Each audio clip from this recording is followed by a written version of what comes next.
परिचय। शिखा और उसके माता पिता मुंबई के लिए हवाई जहाज पकड़ने के लिए हवाई अड्डे पर हैं।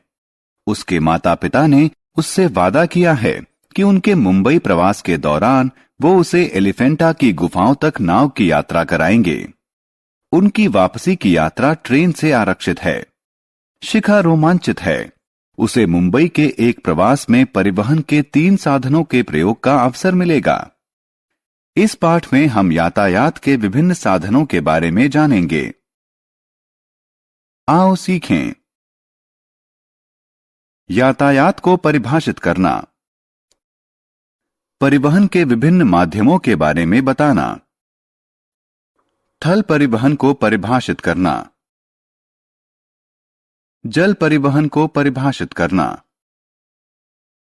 वायु परिवहन को परिभाषित करना।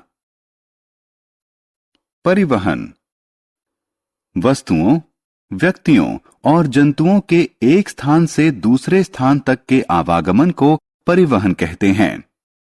परिवहन दूरियों की बाधा को दूर करता है और विभिन्न स्थानों के बीच व्यापार को बढ़ावा देता है। परिवहन के साधन। हम सामान लाने जाने के लिए ट्रक, ट्रैक्टर, मालगाड़ी और मालवाहक पोत और हवाई जहाज का प्रयोग करते हैं और यात्रियों को एक स्थान से दूसरे स्थान तक लाने ले जाने के लिए बस, ट्रेन, कार और हवाई जहाज का प्रयोग करते हैं।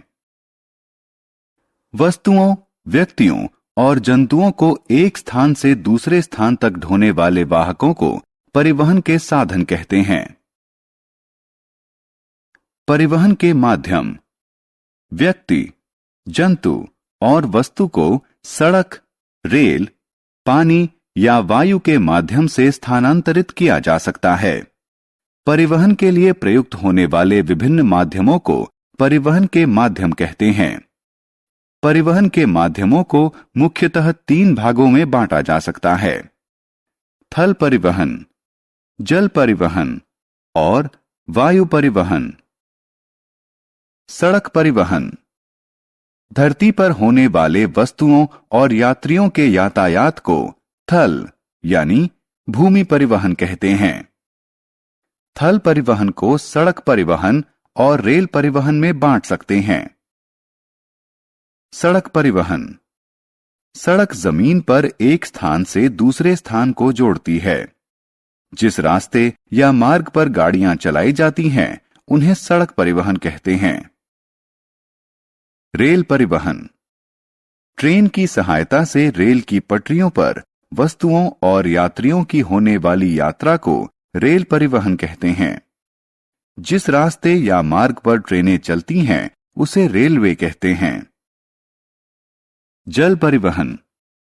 पानी में यात्रियों और सामान के यातायात को जल परिवहन कहते हैं। यात्रियों और सामान नाव और जलपोत की सहायता से देश के अंदर और देश के बाहर स्थानांतरित किए जाते हैं।